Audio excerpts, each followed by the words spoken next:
नमस्कार, देश दुनिया की खबरों के साथ मैं रवीश कुमार और आप देखना शुरू कर चुके हैं समाचार। आज हम बात करेंगे उन मुद्दों की जो शायद हेडलाइन में छोटे हों लेकिन असर में बहुत बड़े। तो शुरू करते हैं आज का समाचार। मीडिया पर भड़के ट्रंप। व्हाइट हाउस की प्रेस ब्रीफिंग में राष्ट्रपति डोनाल्ड ट्रंप आज पत्रकारों पर बुरी तरह उखड़ गए जब उनसे हॉर्मुज जल अमरू मध्य में भारतीय टैंकर पर हमले और अमेरिकी प्रतिक्रिया के बारे में पूछा गया तो उन्होंने कड़े शब्दों में कहा कि अमेरिका को क्या करना है यह प्रेस तय नहीं करेगी। उन्होंने स्पष्ट किया कि नाकाबंदी का फैसला सोच समझकर लिया गया था और यदि ईरान अपनी हरकतों से बाज नहीं आता तो विकल्प और भी कड़े होंगे। भारतीय नौसेना की नई एडवाइजरी।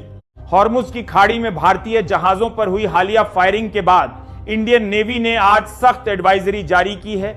इसमें भारतीय ध्वज वाले जहाजों को ईरान के लारक द्वीप से सुरक्षित दूरी बनाए रखने और किसी भी संदिग्ध ड्रोन या बोट की तुरंत सूचना देने को कहा गया है।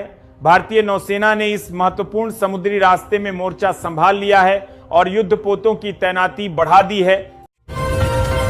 पाकिस्तान अमेरिका संवाद। ईरान की जिद और हॉर्मुज ब्लॉकेड के कारण बढ़ती वैश्विक टेंशन के बीच पाकिस्तानी सेना प्रमुख जनरल असीम मुनीर ने डोनाल्ड ट्रंप को फोन किया है। मुनीर ने ट्रंप से अनुरोध किया है कि इस समुद्री नाकाबंदी में ढील दी जाए क्योंकि इससे पाकिस्तान की तेल आपूर्ति और अर्थव्यवस्था बुरी तरह प्रभावित हो रही है। मुनीर की इस मीडिएशन वाली कोशिश पर ट्रंप ने फिलहाल कोई ठोस आश्वासन नहीं दिया है। हॉर्मुज युद्ध में कूदा चीन।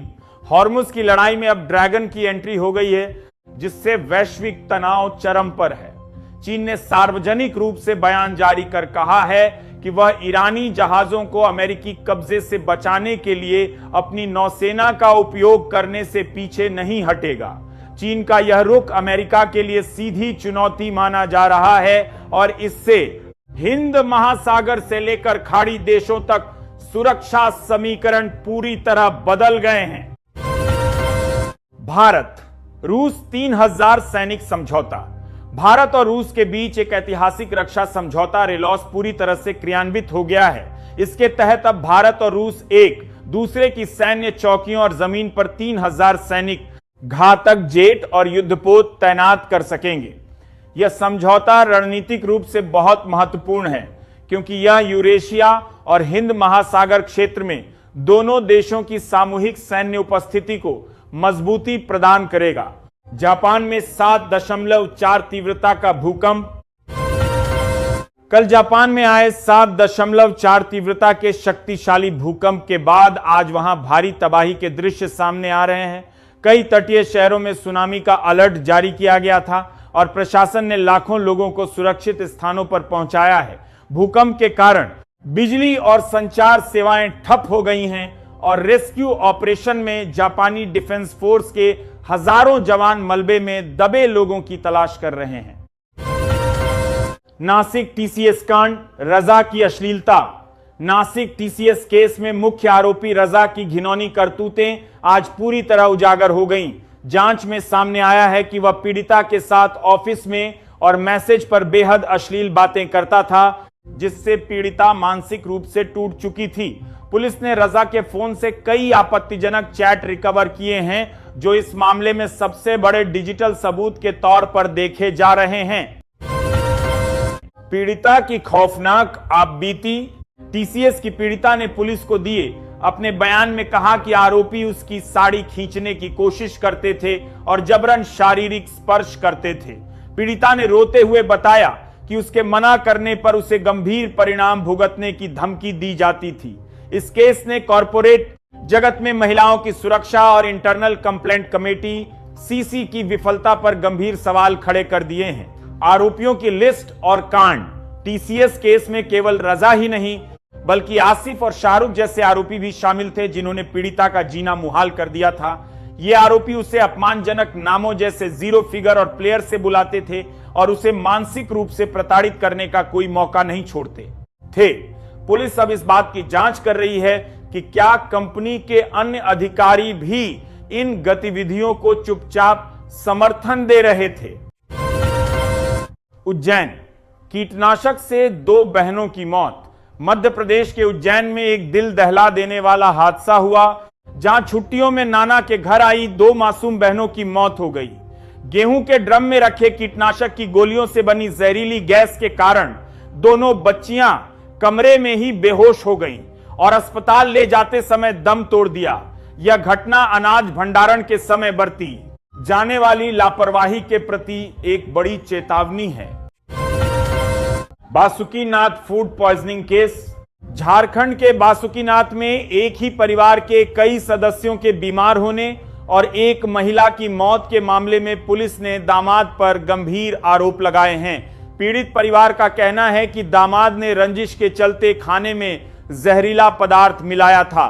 फिलहाल 4 बच्चे गंभीर हालत में अस्पताल में भर्ती हैं और पुलिस फोरेंसिक रिपोर्ट के आधार पर हत्या का केस दर्ज करने की तैयारी में है। Wholesale toy market business. Bharat अब खिलौनों का ग्लोबल हब बन रहा है और आज की रिपोर्ट में हमने भारत के टॉप 6 होलसेल मार्केट्स का विश्लेषण किया है।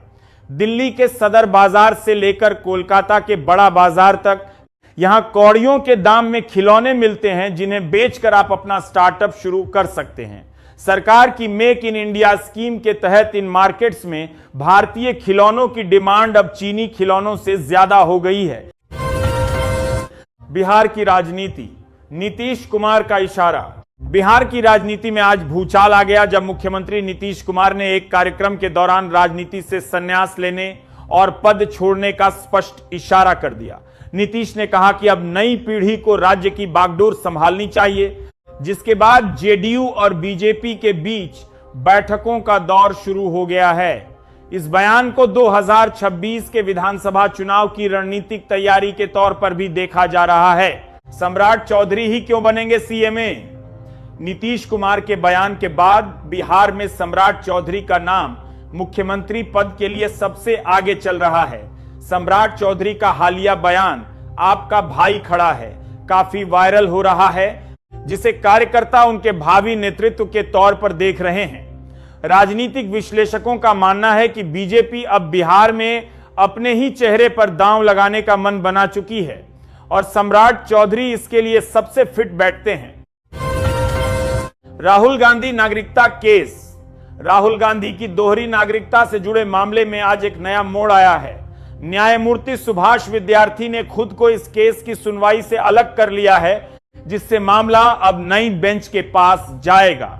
इस देरी के कारण कांग्रेस और बीजेपी के बीच एक बार फिर आरोप प्रत्यारोप का दौर शुरू हो गया है, क्योंकि इस केस के नतीजे का सीधा असर राहुल गांधी की राजनीतिक योग्यता पर पड़ सकता है।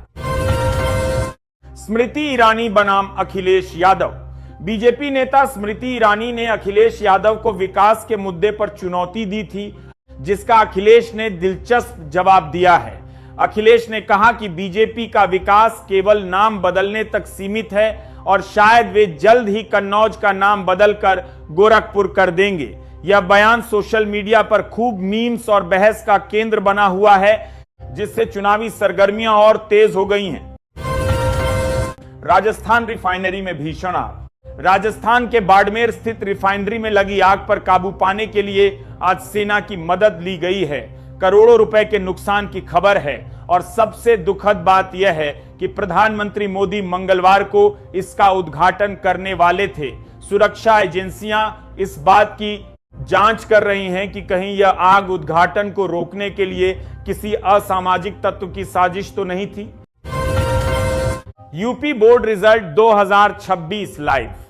उत्तर प्रदेश माध्यमिक शिक्षा परिषद अपएमएसपी ने आज संकेत दिए हैं कि 10वीं और 12वीं का रिजल्ट 25 अप्रैल तक घोषित किया जा सकता है। छात्र अब यूपी बोर्ड की आधिकारिक वेबसाइट पर जाकर अपना प्री रजिस्ट्रेशन कर सकते हैं, ताकि रिजल्ट जारी होते ही उन्हें नोटिफिकेशन मिल जाए। इस साल लगभग 55 लाख छात्र अपने भविष्य के फैसले का इंतजार कर रहे हैं। दिल्ली में महंगी होगी बिजली। दिल्ली वासियों के लिए यह गर्मी और भी झुलसाने वाली होने वाली है, क्योंकि बिजली के बिलों में जल्द ही बढ़ोतरी होने जा रही है। एक हालिया ट्रिब्यूनल फैसले ने डिस्कॉम कंपनियों को पिछले घाटे की वसूली के लिए टैरिफ बढ़ाने की अनुमति दे दी है। इसके लिए जारदी सोचारी करने वाली करता हुआ करार फैसले से मध्यम वर्गीय परिवारों के बजट पर गहरा असर पड़ेगा और विपक्षी दल इसके खिलाफ सड़क पर उतरने की तैयारी कर रहे हैं। इजरायल ईसा मसीह की मूर्ति खंडित।